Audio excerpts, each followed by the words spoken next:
Welcome to My Wild Magic with me, your host, Adrienne Cobb. Join me on a journey back home to your truest self in this inspiring, enlightening, and entertaining show. After a near-death experience in a car crash at 15 years old, I made a choice to stay and brought back with me 3 simple truths that I found from the other side. Love is all there is. Our time is over here quicker than we think, and we all have a purpose, a soul blueprint to fulfill. On this show, you will find a higher purpose, a creative expression, and unique soul attributes that you can bring forth into this world. Stay tuned with me for the next hour and find your higher purpose on My Wild Magic, starting now. Welcome. Thanks for joining me today. And we have on the show today, Jim Butcher, who has started writing a new book. And we're going to talk a little bit about that. And one of his specialties is the ability to really look at past lives. It feels like he has his own mastery that comes out of his past lives that he's able to share with us, and how the past lives have an effect on our present state of mind, as well as our future self, and how to maybe make new decisions and stuff. So welcome, Jim. Thank you. Pleasure to be with you, Adrienne. Yeah. So with your book, tell us a little bit about how you got started with it. I know you just recently started writing it, but it seems like it's been a long time coming, and you got a lot of information and spiritual mastery to you that seems to be going into this book. No, thank you for that. I mean, it is starting to emerge without even trying in some ways, which is often the case. That's probably the best way to frame it. I think it's a long, it's a lifetime of stories, of how one has your certain experiences growing up, quite intuitive, and then having experiences with understanding earth energies and grid lines, and how that relates then to experiences of my past lives and others' past lives.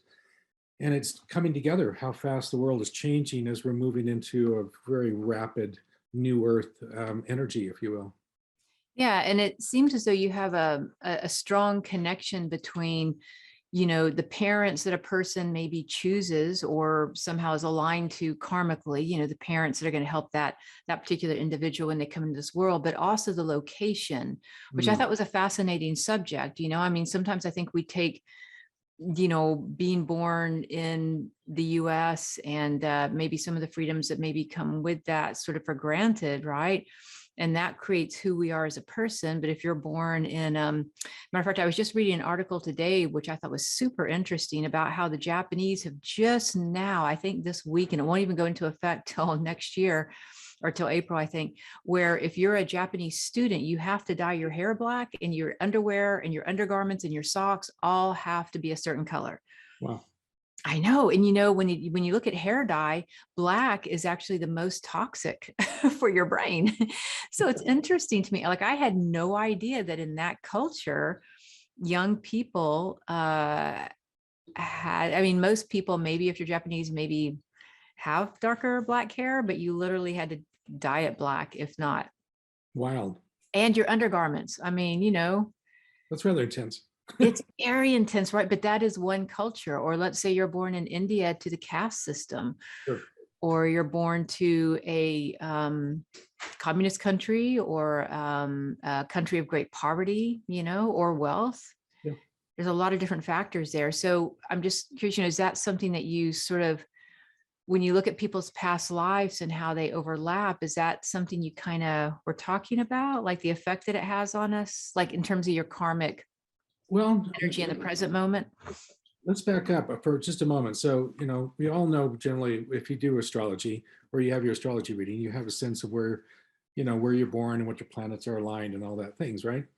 What I realized over the years was that the location has a lot to do with actually where you're born physically, has a lot to do with who you are as a person and the connections that are made with parents and friends and past lives based on the geographic location. It was that connection that I hadn't really connected with. I could understand at a one level planetary connection, right? Sure. I didn't really understand how important an actual geographic location was. For example, I was born in northern Utah, and I remember, since I spent so much time hiking and camping outside, remembering, a past life over 100 years ago, in which I had been there and I really loved it. And I said to myself intuitively, I would like to actually live here someday. That's literally as simple as that. Yeah, I just get chills when you say it. Yeah, right. Yeah. And so there's things like that where you realize, oh, it's not just the parents that you have agreements with to come in, or the planets got aligned in a certain way, et cetera. There's actually, there's issues around the sense of place that I think are incredibly important to tie in and bring a fuller picture, if you will. Hmm. Yeah, that's very interesting because you're right. I do think that most people think of astrology in terms of, you have to answer the question, where were you born? And you get your astrological chart kind of based on those lines, but yeah, so kind of looking at it more, it sounds like on kind of a spiritual domain as well. And, so do you feel like when people are coming into a lifetime that they are more at choice with the parents they have in a location, like you just said, gee, I'd really like to live here again because it's so beautiful? Or do you feel like sometimes I wonder if sort of based on the let's say board of karma, the lords of karma, and that whole akashic record energy, that if your soul needs to learn certain things, it's going to be most ideal, not that you're not in cooperation with it, but you would be most ideal to have that set of parents that maybe you're in collaboration and compatible with. Oftentimes I find it's parents that you're not that compatible with, because there's things that you're going to learn as well. So do you think it's that there is that free will choice, or do you think it's sort of like there's like kind of a spiritual hierarchy or a higher order that sort of helps guide us in a direction, or maybe both? I think it's a little bit of both. For example, I think there's a whole host of spiritual hierarchy that helps to guide you, and you have discussions around what lessons you want to experience at that particular lifetime, and Mhm. also people that you may want to meet and interact with, places in which past lives get activated more for you to actually have the opportunity to address them. I actually think it's a variety of things, and it's quite in some ways quite magical how all these different pieces I think are discussed before you actually incarnate. Yeah, it is. It's fascinating. It's really like this gigantic, huge universal puzzle piece, and somehow it all seems to work itself out. You know what I mean? Like it does have a magical sense of a higher power kind of putting things together in collaboration with your free will, because like you said, maybe it's a little bit of both, that we do have free will, whether we're in physical body or in energetic form, that is also supporting us in any decision that we're making. Yeah, and I didn't, for Um, example, and most people, I think, we all have choice. I think the universe keeps giving us opportunities to grow, and we meet that individual, or we, spend time with a certain family member, or we travel outside the state or something like that. Suddenly things click, right? And you realize, oh, here's another aspect of why I chose that particular location to activate these past lives that are relevant to me today. Because past lives are hundreds, thousands of past lives that we have, but it's really finding those past lives that give you the ahas or give you the indicators in which you can grow from, that you either need to learn from, clean up, accentuate, etc. yeah, for sure. One thing that I find that I sometimes have a hard time discerning, and I wonder if other people might too, is that you meet somebody that has a profound effect on your life, and you have that relationship that, however long you're going to have with them, that relationship. But then sometimes it's just complete. Mhm. You know what I mean? Like people, I find that that's kind of common for me for some reason. Like it's nice. Like some people have friends that they just have for life, all life. They live in the same place, so they have friends that are long term. And I find a lot of times for me, I have these intense relationships with people, but then they complete very rapidly, sometimes messily, but very rapidly, as if it was just a chapter that's just gone, Yeah. you know? And I think that's also, correct me if I'm wrong, Adrian. I mean, it's like, I think things, how fast everything's moving energetically right now. Since you're on this incredibly rapid transformation path, that also accelerates if somebody that you meet, you spark. You have chills in your body when you meet them, right? Yeah, I have very intense, like when I don't pay attention to a whole lot of people, but who I do spark with, it's intense. And then it's intense, and then it's intense, and then it's done. Right. Of course, I do have like I don't know, 7 or 9 planets in Aries, so that might add to it. No, I think that makes sense. And also, if you're a meditator and you're doing your process, I think you can also work through quite quickly. What lessons are you trying to learn? Yeah, true with that. Yeah. So you had mentioned that you came in, that you remember a past life. Like one thing that I really admire about your energy is how easily you connect with, remember, trust, the remembrance of past lives. And did that take you some time to kind of flesh that out a little bit? Like, did it feel like it was just a memory, like a real memory? Did it feel like it was just your imagination making it up at first? And how old were you when you first started noticing past lives? Well, good question. So I was born as a Pisces, quite intuitive, and I had a lot of early experiences as a child being, the veils were quite thin. But I generally think for most people, the veils are thin as children. There's a wonderful book by Joseph Chilton Pierce in the 70s, who was a child psychologist called The Magical Child. I know him. Yeah. I've Remember? seen one of his lectures when I was in Atlanta. And it's really wonderful because he said, gee, why are all these, mental, emotional problems, autism, ADD happening here? He correlated that with children coming with this vast array of tools and understanding, right? And then by the time, with all due respect to our parents, they start to frame a much more narrow set of what's appropriate behavior. And then you go to school and you get a much more narrow set of behavior. This is right or wrong, et cetera, et cetera. He said there's incredible ways of knowing that need to be unleashed. So children in general have all kinds of talents and gifts and abilities that only later in life we discover often if we get on the path to try to reopen those things. So in many respects, when I read that, it was kind of ahas in my brain here thinking about this. So hang on just a second. We're going to take a quick break and we'll be right back to what your brain was doing.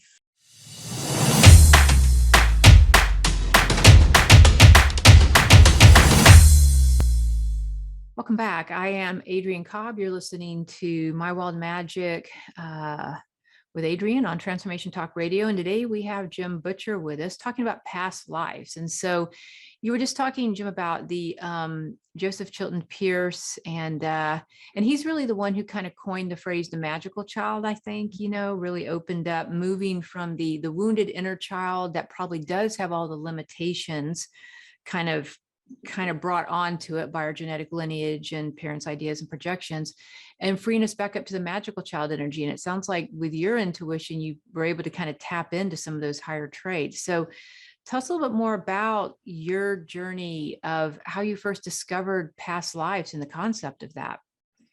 Well, I think a lot of this, thank you, Nikki. I think a lot of this was just, realizing I was noticing emotionally or intuitively, or I had no idea where this information was coming from an early age. And about how old, like, would you say? Oh, I could, age 3 or 4, something like that. Okay. Yeah. And then I would verbalize it, and my parents, being more traditional, said, gee, where did that come from? Not that it was wrong, where did that come from? And increasingly, it wasn't really validated, really, from them in terms of understanding that. Or sitting down with a family friend at Sunday dinner, and this was an unmarried couple, and I really loved this woman that was my father's graduate student. And I said, gee, I said to her, the argument you two had this morning to her and her boyfriend, it's just not that serious. Silence in the room, right? Go to your room, Jimmy. You're not going to join us for lunch, right? Yeah. Yeah. Yeah.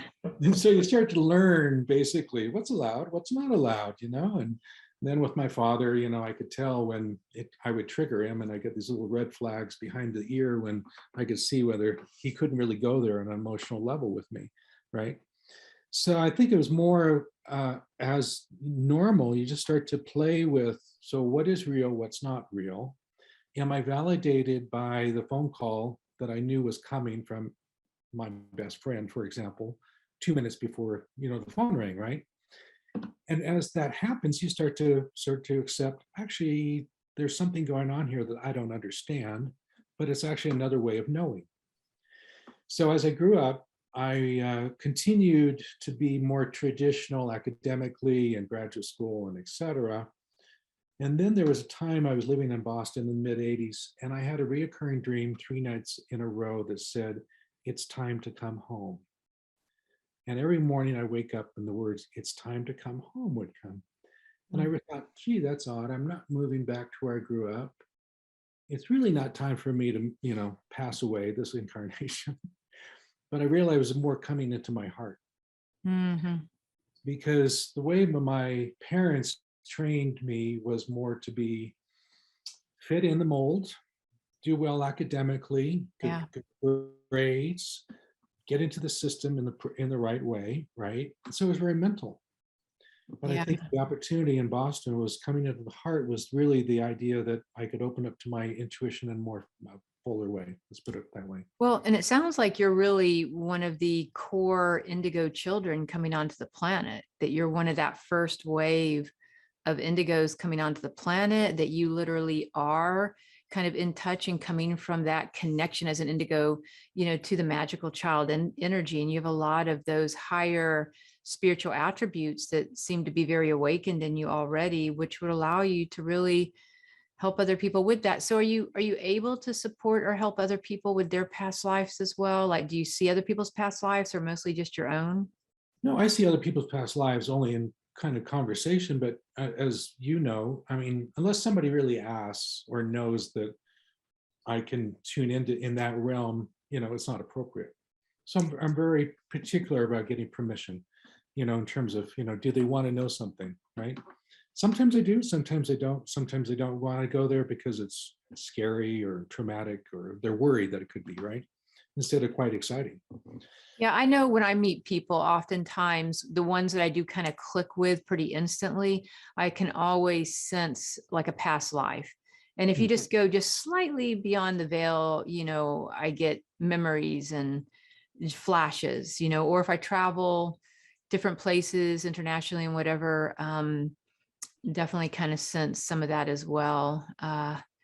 Yeah, so I do think, and so would you say that those memories are held in your soul memory, cellular memories? Like, where do you think these memories are kind of stored when you're accessing them? I really don't. That's a really good question. I've never thought that our mind is our memory is fully our mind. I think we're vast and we reach out in various ways to it's kind of shooting out to find different records and memories. Yeah. And it could be, I don't know, it could be from Arcturus, it could be from another location, it could be from a Native American life. I have no idea where they're stored. You know. Yeah, I think that maybe they're more in the soul body, that soul body that travels with us lifetime to lifetime, that accumulates the Yeah. experiences. So Mhm. my soul knows your soul kind of thing, right? This embodiment, whatever, but my soul knows you. You know what I That's mean? Like for instance, um, if you're cool with it, like some of the memories I have with you from a past life, like just one that I just sort of get a glimpse of that always shows up is the word the Essenes. I feel like I've had some lifetimes as the Essenes, but that's for me, I have a memory of you from there. And so I have this deep respect for you as kind of like I already see you in this deep respect as a master teacher, master sort of philosopher, type of oh, what's the other word? Not philosopher, but somebody who kind of channels at a very high level, starts with a P, I think, prophet, but I see you very much as a wise, ancient prophet that I just have this immense love, appreciation, and respect for just from the get go. You know what I mean? Like, I have no idea necessarily what kind of person you've turned out to be in this lifetime or centuries past, all that you've done, but you've got this instant, like, high state of, of, on my energy just from those past lives. Yes, thank you for that. That's very, very kind. Yeah. I don't really, unless I tune in, I really don't always know, but sometimes I'll remember, I'll meet somebody and sparks will fly, just like when you have intense relationships. And immediately I know exactly what our last conversation was. I have no idea where it Wow. comes from. And I go, well, as a child, I'd say, hey, do you remember this? And they look at me like, very quizzically, what's wrong? Something's not clicking here. Other times, going back to children, for example, my sister is a medical doctor. We were driving down the interstate out in Portland, thinking of Portland, and her daughter was in the high chair in the back seat. She was all of 4 or 5 years old. And I turned around and I said, Emma, what do you remember meeting, knowing your mother before this lifetime? She looked at me without blinking. She said, I was her mother before. Yeah, a lot of young kids do. And I think that it's more common than not, particularly with the whole millennial generation and all that star being all that the veil on the planet getting lighter and lighter, that a lot of young kids have more memory of their essence self and other lifetimes. Yeah, that's fascinating. That's really cool. How did her mom respond, being a medical doctor and more logical, maybe? I mean, how We did she? almost went off the road. It was on the interstate. She had to pull over and stop, you Mhm. know, and sort of breathe deeply, saying, where is this coming from? And to me, it was just natural. And I think, the daughter was just naturally just responding to the question, right? Yeah, yeah, yeah, yeah, yeah. And so it just becomes a different sense of reality here. But I don't know. When I talk to thinking about my own life, besides remembering where I was born 100 years earlier, I remember, oh, I had some issues with some of the, what was it? Oh no, it was I lived a life in nearby in Wyoming. So we traveled up through Wyoming and I had chills in my spine. Of course, when you go to a location and you realize, oh, I remember this. So it's kind of like connecting the dots, from 100 years earlier. I traveled through here, right? And then my father, for example, I'm remembering, since that we were so connected um, around all this, I remembered it took a long time to figure this out, but our connection was in the Civil War, and he unfortunately passed away. He had a gunshot that he protected me from. He happened to take the bullet. And so I made a promise to him to say, I will, repay you, basically. And that's in part how we ended up being connected this lifetime. So again, once you start to delve into, both the geographic location, your parents, the friends, the memories that you have, you start to see the patterns. It's almost like pieces of a puzzle that start to come together, right? Patterns. Yeah, the universe does, I think, communicate a lot in patterns for sure. Like it's has a great intelligence to it. So, how do you think the past lives affect our future lives, like our future choices? Let's say, like you had a memory of your dad, and so that relationship with your father may or may not have been perfect. You know what I mean? Like I'm sure it had its own stuff to it. We may not have always seen eye to eye, but yet because you have a memory of him, you made that commitment. That did it change your compassion for your father, your understanding? Do you find that the relationship with your dad was kind of a normal relationship, like highs and lows and heartaches and all that? Or do you think that you had greater compassion or awareness because of the past life? I think I had a greater compassion for sure. I think as a child, I didn't fully understand it. I thought, what's sadness, about that happened, number one, but thank you. And I'm more than happy to help him, this lifetime to the degree I can to release, to be happier.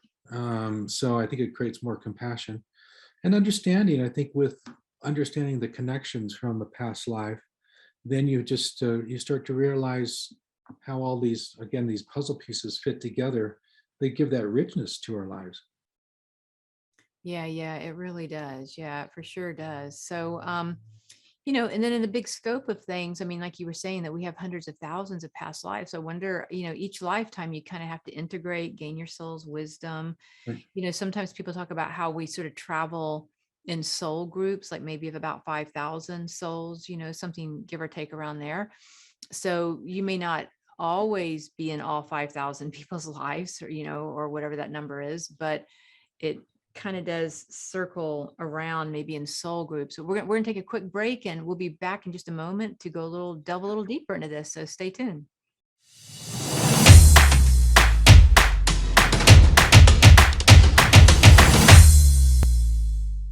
Welcome back. All right. We are on air today with Jim Butcher talking about the fascination of past lives and how they affect us. So, yeah, we were just talking about how we have soul groups that sometimes, and so what is your feelings about having soul groups that we maybe travel with certain groups of people that we will sometimes just even pass on the street, but there's that kind of recognition, and sometimes they're much deeper and they come into our life in a much more profound way. But what do you think about soul groups? Absolutely. No, definitely have soul groups or tribes. I sometimes say, we're part of the same tribe. Tribes. Yeah.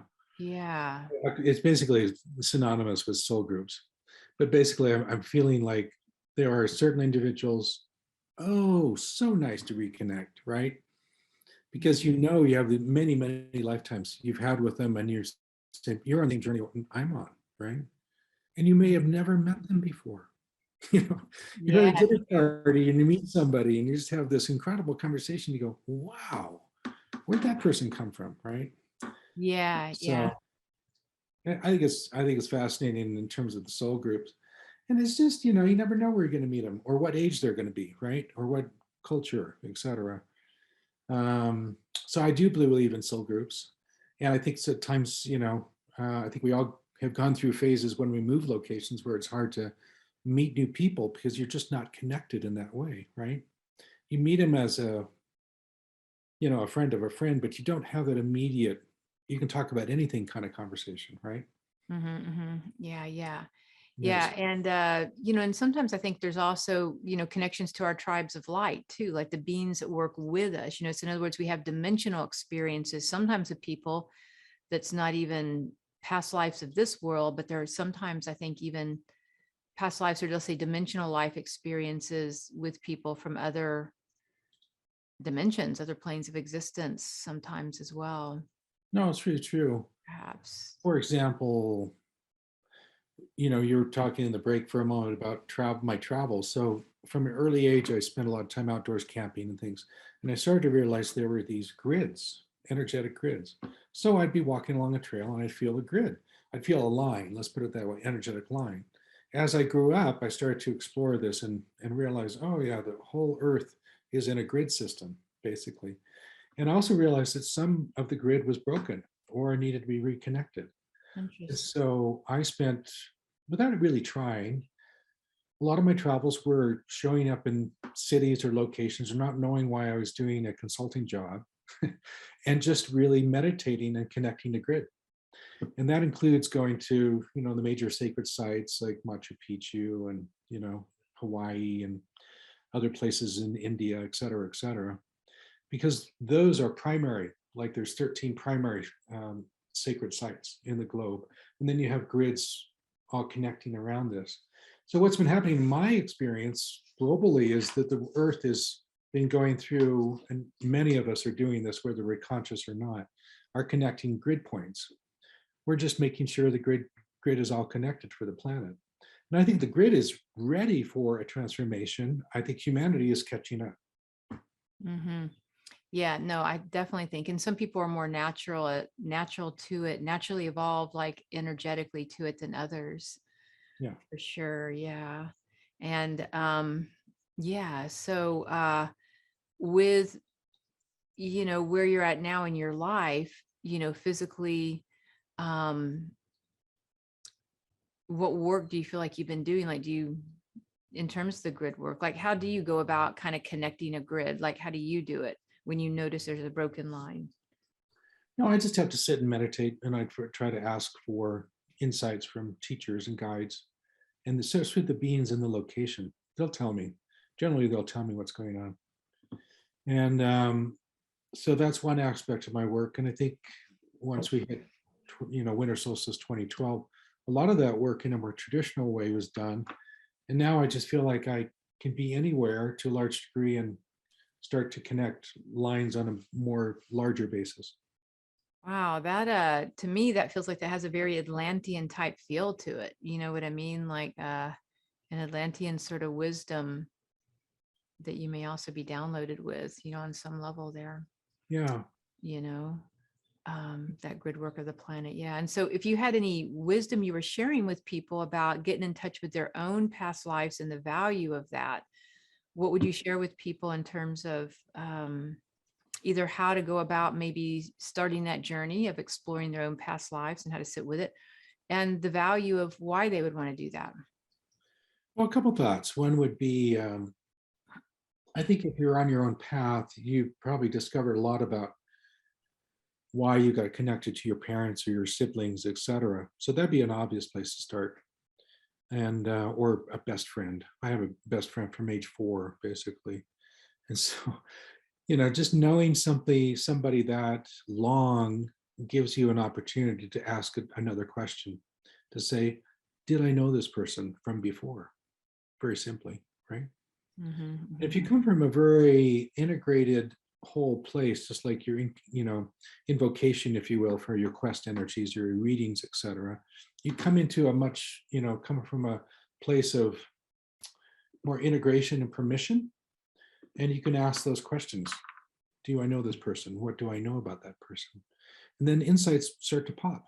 I think that's an easy place to start, right? Yeah. And then I think the other thing about past lives, including the geographic location, is on one hand, it's fascinating if you're a curious person, like, why did I end up being born here? Why did I end up with these parents or this particular, sibling, et cetera, et cetera.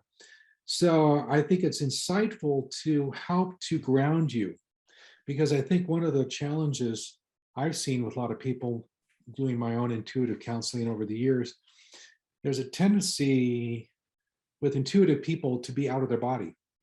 And so I think the idea of grounding a person yourself, in a geographic location where you're located with your significant others, your family members, helps to give a grounding point, particularly in this time of tremendous, profound change.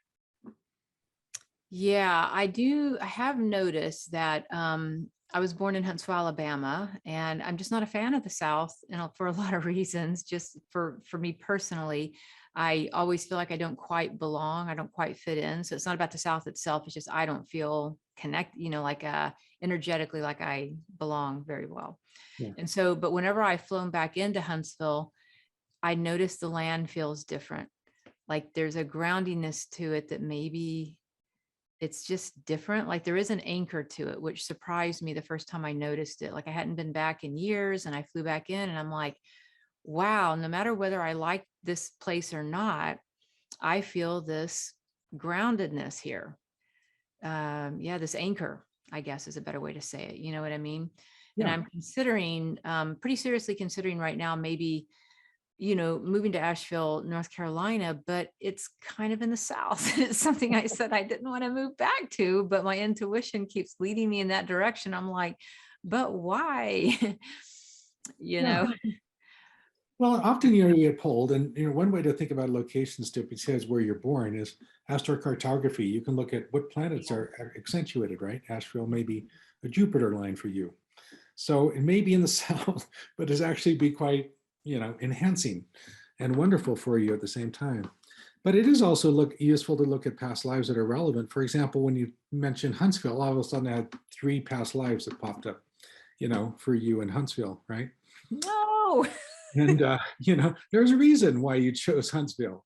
Some part of your soul said, let's land here. You don't have to stay long, you know, and get out of here, right? So I do feel, yeah. So what do you see like as an example for the 3 little lives that kind of pop up in terms of the South or Huntsville as an example? as an example, so In you have, offices. you have one Native American lifetime there, Yeah, do feel Native American. and Matter of fact, I was so convinced The Native American energy from the Cherokee is so, I could have sworn somebody in my family said that we had Cherokee on my grandmother's side of the family. Like I have just known that as if the sky was blue or whatever color, right? But that was just the way it was. And then I've come to find out from other family members who did the heritage chart that no, that wasn't really true at all. And then I'm like, you're wrong, I'm sure. And I went in to do a DNA 23andMe type thing. Mhm. And there was literally no any Indian in my chart. I'm like, oh my God. Like in my mind, it was so strong that I had a Native American lineage from my family in that part of the world. You know what I mean? Like that's how real it was for me. Wow, that's That intense. nobody could talk me out of it. I'm just sure I heard it until I got the genetic chart back. And then, it wasn't there. I was stunned. But energetically, I would agree with you. Yeah. Yeah, I mean, for example, I never met this guy, but friends of mine told me about a dentist here who's retired. He used to work on one of the Native American reservations in New Mexico since there's so many of them. And he said, a lot of these people that are reincarnated are from former, cavalry military, so they get to come back and be a Native American to sort of balance one interpretation, balance the karma, from the past here.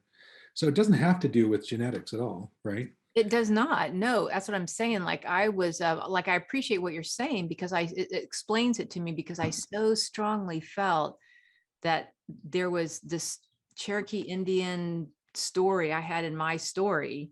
Right.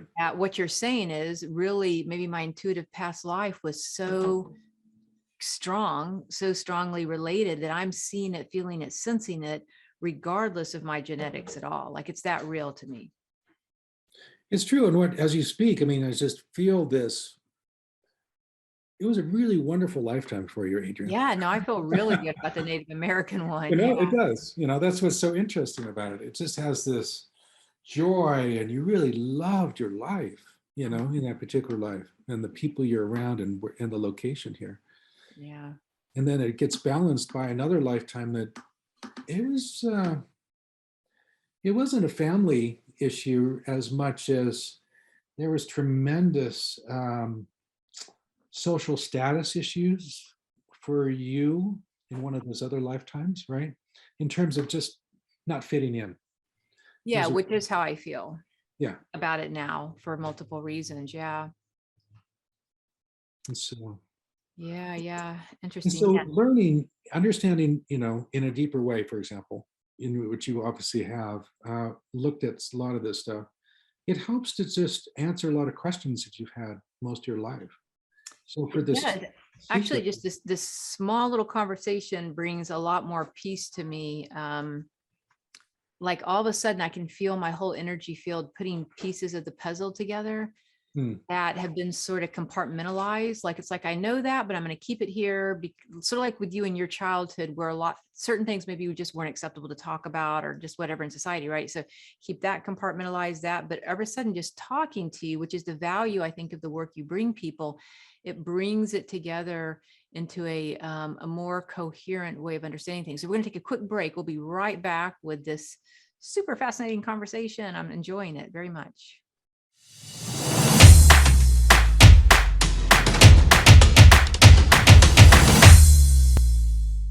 Welcome, welcome, welcome, welcome. Okay, I'm so excited about this conversation with Jim Butcher. It's just like intrigued me to no end. So thank you so much for being on the show today. I just feel like it's opened up a door to hundreds of other questions that we could just go on and on and on about. But you are writing a book.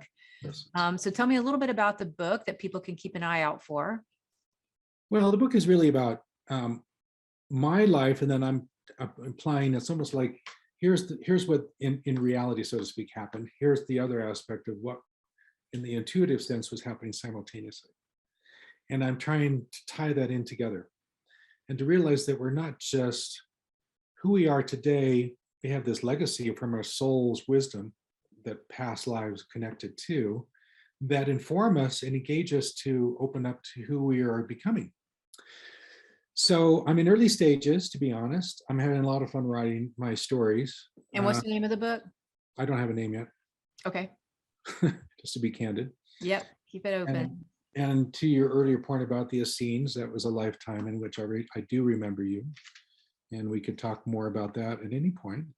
Yeah. Um, but there are times in which it's just coming out more and more for me, in terms of just opening up.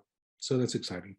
Yeah. So I find when I'm doing readings with people, if anybody's interested, they can go to mywildmagic.com and book a session. But I find that whenever I'm doing readings with people, it's not that I go out of my way to look at past lives. I wouldn't say that's, my specialty, the thing I do. Mostly I read people on a soul level, Mhm. but past lives come up pretty frequently because there's all this wisdom that we gain. So sometimes the core issue that you're having in this lifetime can obviously be based on family patterns, which is the most common place to look at it, but sometimes there will be an overlap into past lives where we're learning a life lesson. Like you mentioned during our break that we were talking about how I have an aversion to certain places, like Egypt just scares me.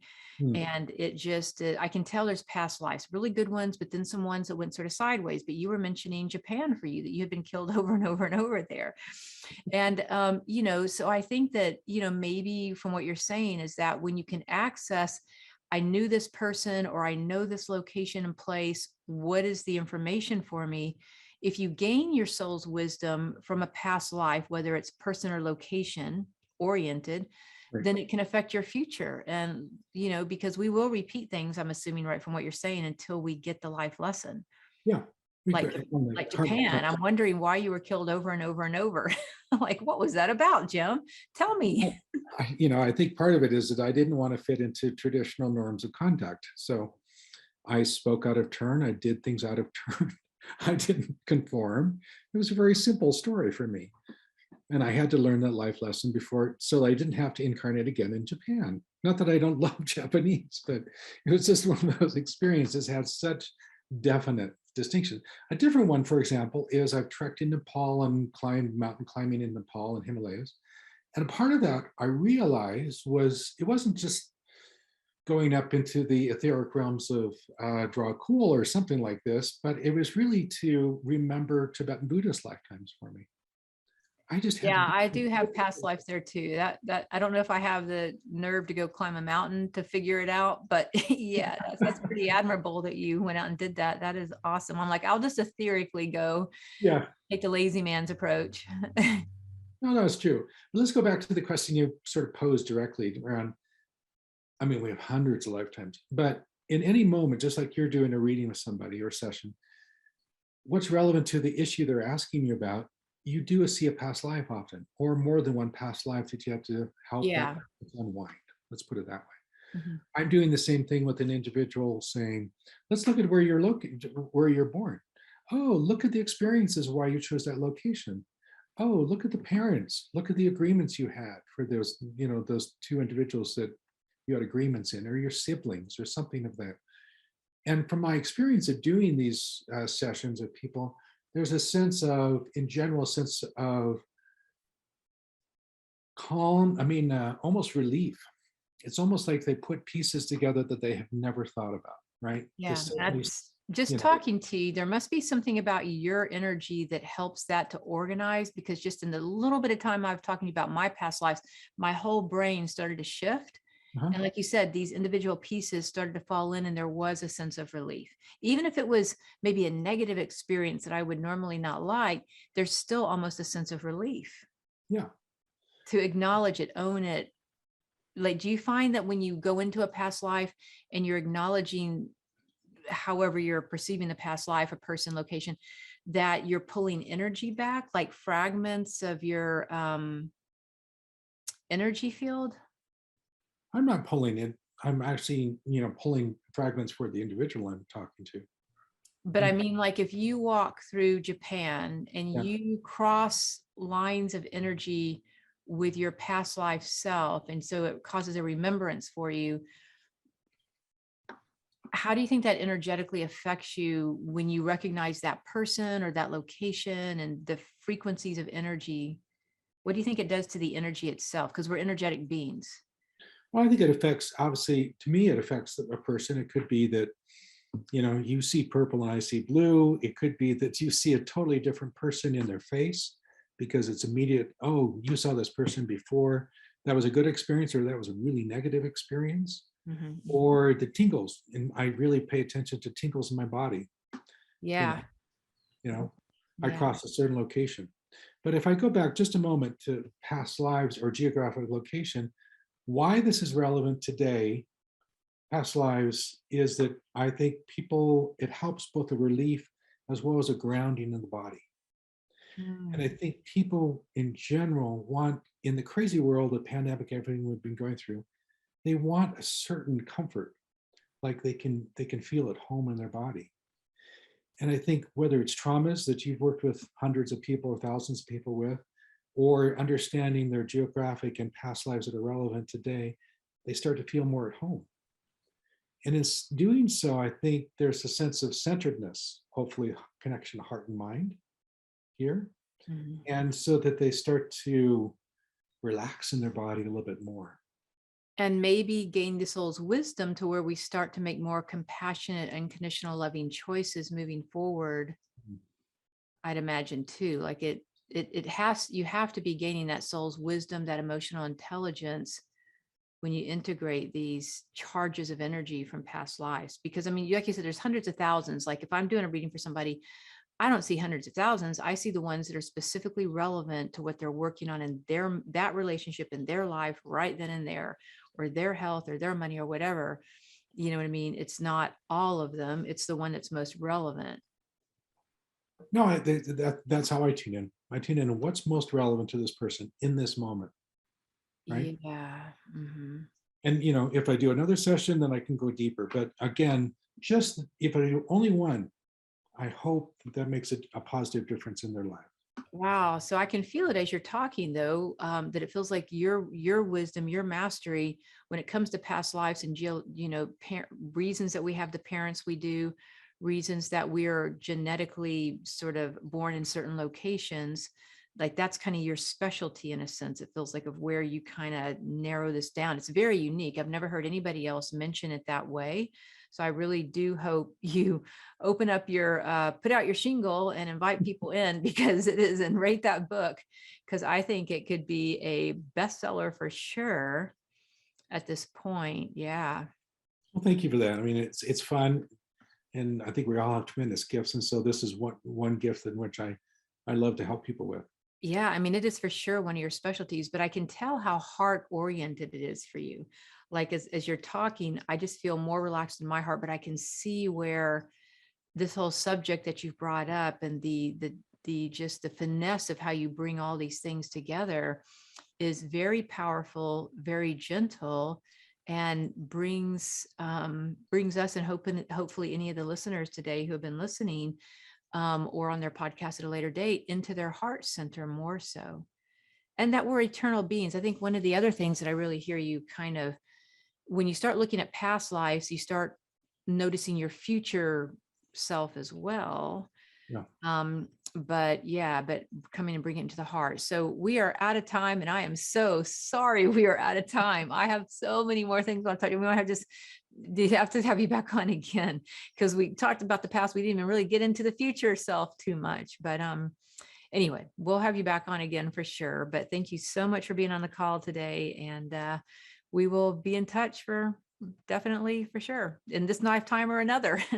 I no, definitely, Andrea, and thank you. It's really a pleasure. Absolutely. Yeah. Thanks for tuning in to My Wild Magic with me, your host, Adrienne Cobb. Each one of us has a soul purpose on this earth and a higher purpose full of creative expression and unique soul attributes. Make sure to tune in next week on transformationtalkradio.com to continue your journey home to your truest self and pursue the path of unconditional self-love. If you would like to learn more about me, visit mywildmagic.com. Again, that's mywildmagic.com.